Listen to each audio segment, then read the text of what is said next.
Hello everybody, in this lecture we will learn about the consistency indices। अब आपके दिमाग में आ रहा होगा ये क्या प्रॉब्लम है, क्या है ये। देखो, कंसिस्टेंसी ऑफ सॉइल हमने पढ़ी, उसके अंदर हमने लिक्विड देखा, लिक्विड लिमिट देखी, प्लास्टिसिटी लिमिट देखी। मतलब प्लास्टिसिटी और लिक्विड लिमिट क्या होती है, सबसे पहले तो आपको यही पता होना चाहिए। फॉर एग्जाम्पल मैं एक बार आपको फट से तुरंत से रिवाइज करवा देता हूँ। जब आप क्या करते हो, किसी भी सॉइल के अंदर पानी डाल रहे हो, ये क्या है, पानी डालना। ये वाली जो आपकी एक्सिस है, एक्स एक्सिस, वो पानी की लिमिट को दिखा रहा है। जब आप पानी डालते रहते हो डालते रहते हो डालते रहते हो, तो एक टाइम पे एक ऐसा लिमिट आता है कि जो आपकी सॉइल है वो अपनी वॉल्यूम को क्या करता है, इंक्रीज करना स्टार्ट कर देता है। इंक्रीज तो करता है, लेकिन जो आपकी सॉइल होती है वो पहले सेमी सॉलिड में कन्वर्ट हो जाती है, फिर प्लास्टिक में, फिर उसके बाद लिक्विड में कन्वर्ट हो जाती है। इस तरीके से वो अपनी स्टेट्स को चेंज करती जाती है। क्लियर होगी बात। तो ये इसी तरीके से जब आप वाटर कंटेंट को इंक्रीज करते हो इन द सॉइल पोर्स, तो इस तरीके से वो अपनी स्टेट को चेंज करेगी और कंसिस्टेंसी को भी चेंज करेगी। तो यहाँ पे हम यही देखने वाले हैं, जो कंसिस्टेंसी पढ़ते हैं उसके कितने इंडेक्स होते हैं, वो इंडेक्स एग्जाम में काम आते हैं। उनकी वैल्यू देख के आप सॉइल के बिहेवियर को बता सकते हो। तो जो पहला इंडेक्स होता है वो क्या होता है, पहला इंडेक्स होता है आपका प्लास्टिसिटी इंडेक्स। तो समझना होगा what is the meaning of the plasticity index और किस तरीके से ये काम करता है। देखो, प्लास्टिसिटी इंडेक्स कुछ नहीं होता। Plasticity index is basically the water limit. मतलब वाटर लिमिट का मतलब क्या है, वाटर लिमिट का मतलब है कि आपने क्या किया, किसी भी सॉइल के अंदर पानी डाला और इतना डाला कि वो सॉइल कैसी हो गई, लिक्विड में कन्वर्ट हो गई। कैसी हो गई, लिक्विड में कन्वर्ट हो गई।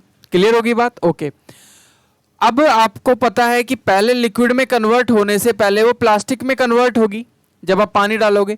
तो जब लिक्विड लिमिट और प्लास्टिक लिमिट के बीच की जो रेंज आप ये देख रहे हो, इस रेंज को ही क्या बोलते हैं, this range is known as the plastic index. अगर इसको मैथमेटिकली लिखूं तो वाटर का लिक्विड, सॉइल का लिक्विड लिमिट और लिक्विडिटी लिमिट और प्लास्टिक लिमिट के बीच का जो डिफरेंस होता है उसको ही हम क्या बोलते हैं, प्लास्टिक इंडेक्स बोलते हैं। जिसकी प्लास्टिक इंडेक्स ज़्यादा है उसका मतलब है कि उसको प्लास्टिक से लिक्विड में कन्वर्ट होने के लिए बहुत ज़्यादा पानी लगेगा। कम है तो इसका मतलब है कि तुरंत वो लिक्विड में कन्वर्ट हो जाएगा। क्लियर होगी बात, ओके। आगे बढ़ते हैं। एक चीज़ और आपको प्लास्टिक इंडेक्स के बारे में बताता हूँ। प्लास्टिक इंडेक्स की वैल्यू को देख के आपको पता चलता है कि आपकी जो सॉइल है वो कैसी है। देखो, जो ग्रेवल और सैंड होती है ना, जो कि कोर्स ग्रेन सॉइल होती है, वो कभी प्लास्टिक होती ही नहीं है। मतलब कैसी होती है, नॉन प्लास्टिक होती है। आप उसमें पानी डालो तो, क्योंकि उसके ऊपर ना तो मिनरल प्रेजेंट है ना एडजॉर्ब वाटर होता है, तो जो ग्रेवल और सैंड है उसके अंदर तो कोई प्लास्टिसिटी आपको नहीं दिखेगी, कोई प्लास्टिसिटी इंडेक्स नहीं दिखेगा। लेकिन जो फाइन ग्रेन सॉइल होती है, क्ले, आपकी सिल्ट, ये सारी क्या है, ये आपकी प्लास्टिसिटी शो करती है। तो जितनी ज़्यादा प्लास्टिसिटी आपकी वैल्यू होगी, जैसे 250 है, तो इसका मतलब है कि जो कंसिस्टेंसी है वो हायर है। क्लियर, इतनी बात आपको समझनी है, इतनी बात समझ में आ गई होगी। Let's move further. एक बात और ध्यान रखो, अगर आईपी की वैल्यू मतलब प्लास्टिसिटी इंडेक्स की वैल्यू 0 है तो आपकी जो सॉइल है वो कैसी है, नॉन प्लास्टिक है। 17 जितनी ज़्यादा वैल्यू प्लास्टिसिटी इंडेक्स की, उतनी ज़्यादा आपकी soil highly plastic. That's it, इतनी आपको याद रखने। 7, 17, 17। 7 से कम मतलब 7 तक है तो लो प्लास्टिक, 7 और 17 के बीच में है तो मीडियम प्लास्टिक, हाई प्लास्टिक की जो वैल्यू होगी वो 17 से ज़्यादा होगी। इतना ही आपको याद रखना है। अब देखिए ध्यान से, एक नोट करने वाली बात, मैंने बताया कि जो प्लास्टिसिटी होती है वो किसकी वजह से होती है, मिनरल्स की वजह से और एडजॉर्ब वाटर की वजह से। अब हम नेक्स्ट इंडेक्स के बारे में बात करेंगे जिसको बोलते हैं कंसिस्टेंसी इंडेक्स। कंसिस्टेंसी इंडेक्स क्या होता है, ये भी आपका एक इंडेक्स होता है सॉइल का, जिसको देख के हम ये बता सकते हैं कि सॉइल किस स्टेट में है, सॉलिड में है, लिक्विड में है, सेमी सॉलिड में है, कंप्लीटली कॉम्पैक्टेड है, कैसी। तो यहाँ पे इसको मैथमेटिकली ऐसे रिप्रेजेंट करते हैं आईसी से।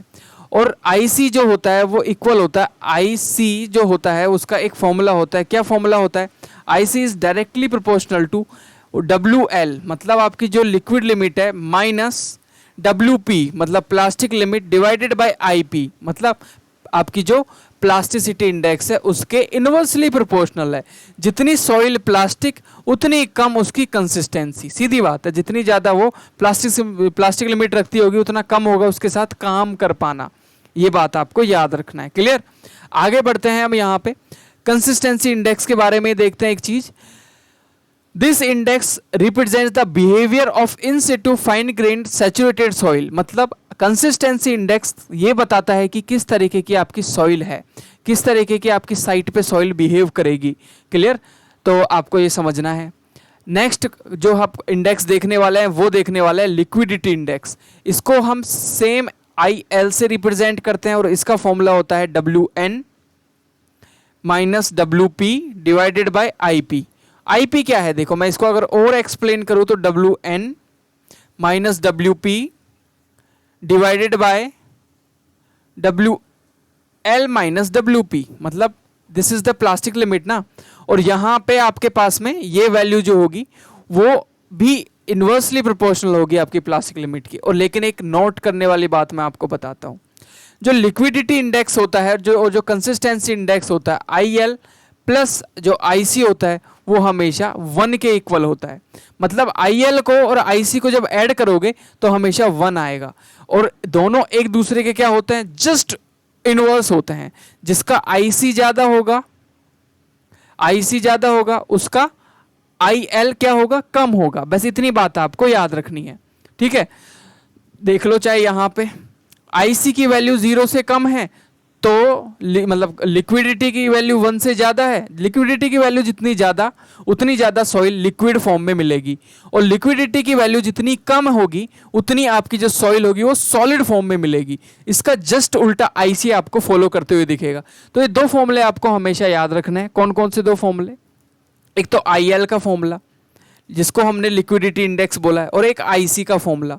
दोनों के नीचे क्या आता है? डिनोमिनेटर में हमेशा आपको मिलेगा IP प्लास्टिसिटी इंडेक्स, नीचे हमेशा क्या मिलेगा? IP। लेकिन न्यूमरेटर में आपको IL वाले फॉर्मूले में मिलेगा क्या? WN। देखो LNP याद रखो, और यहाँ पे CLN याद रखो, CL और WN नीचे जो बेस में आएगा वही इंपॉर्टेंट है। क्लियर? तो यहाँ पे LN और P याद रखो, यहाँ पे CL और N याद रखो। दैट्स इट, इसके अलावा कुछ याद नहीं रखना है आपको। क्लियर होती है इतनी बात? ओके, आगे चलते हैं। अब हम यह टेबल देख लेते हैं, उसके बाद में हम एक न्यूमेरिकल देखते हैं। न्यूमेरिकल में आपसे पूछा है कि IC भी बताओ और IL भी बताओ, लिक्विडिटी इंडेक्स भी बताओ और कंसिस्टेंसी इंडेक्स भी बताओ। आपको वैल्यू जो दी हुई है वो किस किस की वैल्यू दी हुई है वो ध्यान से देखो, वो ध्यान से देखना जरूरी है।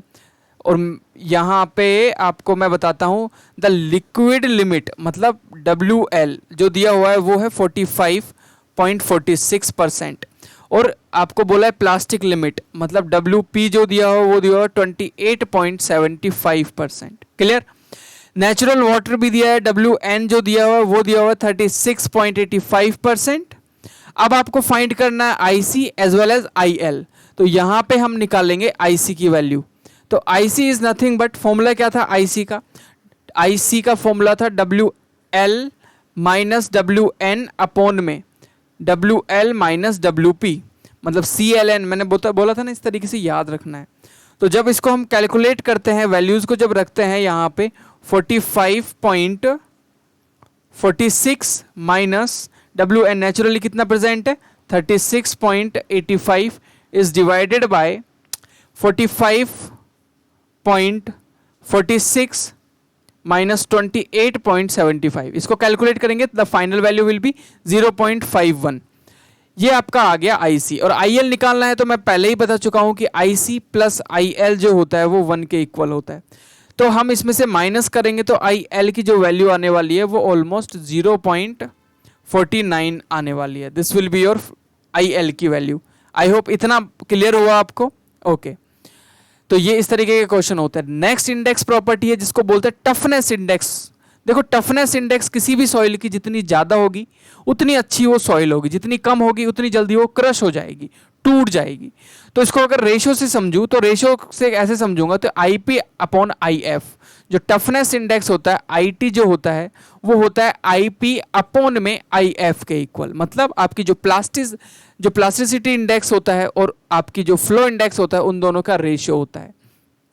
फ्लो इंडेक्स क्या होता है? देखो IF हमने देखा था, जो कैसे ग्रांडे मेथड होता है उसमें हम फ्लो इंडेक्स देखते हैं, लिक्विड लिमिट के अंदर फ्लो इंडेक्स देखते हैं। इसका फॉर्मूला होता है W1 minus W2 log N2 upon में N1। ठीक है, ज्यादा रटना नहीं है, बस इतना होता है। दूसरा आईपी की तो वैल्यू सबको पता ही होती है कि जो लिक्विड लिमिट होती है उसमें से प्लास्टिक लिमिट की रेंज को माइनस कर देंगे तो इस रेंज को आईपी बोलते हैं। आईपी की जो वैल्यू होती है वो वेरी करती है 0 से लेके और 3 के बीच में। अगर 1 से छोटी वैल्यू किसी की टफनेस इंडेक्स की है लेस देन 1 तो वो बहुत जल्दी क्रश हो जाएगी। ऐसी मिट्टी पे आपको कंस्ट्रक्शन नहीं करना होता है। तो जो टफनेस इंडेक्स है वो ही समझ में आ गया। आपको यहाँ पे सबसे इंपॉर्टेंट जो कन्फ्यूजन क्रिएट करेगा वो यहाँ पे कंसिस्टेंसी इंडेक्स और लिक्विडिटी इंडेक्स दोनों क्रिएट करेंगे। दोनों के फॉर्मूले मैंने यहाँ पे लिख दिए हैं। IL भी आपको याद रखना है और IC भी आपको याद रखना है। देखो IL को याद रखने के लिए देखो दोनों जगह WW आ रहा है ऊपर, तो LNP याद रखो, LNP, ठीक है। यहाँ पे L आ रहा है तो यहाँ पे आएगा N और यहाँ पे आएगा P अपॉन में IP एज इट इज। और IC से निकालना है तो WL, देखो CLN याद रखो, CL और यहाँ आएगा N डिवाइडेड बाय IP। तो यहाँ पे L N और P आएगा, यहाँ पे CL और N आएगा। I hope everything is clear till now. मेरे हिसाब से चीज़ें क्लियर हो गई होंगी। तो यहाँ पे C आएगा, यहाँ पे L आएगा, यहाँ पे N आएगा। I hope clear now. तो ये दोनों ही चीज़ें आपको याद रखनी है, LNP CLN। देखो LNP L N and P और C L और N कैसे याद रखेंगे?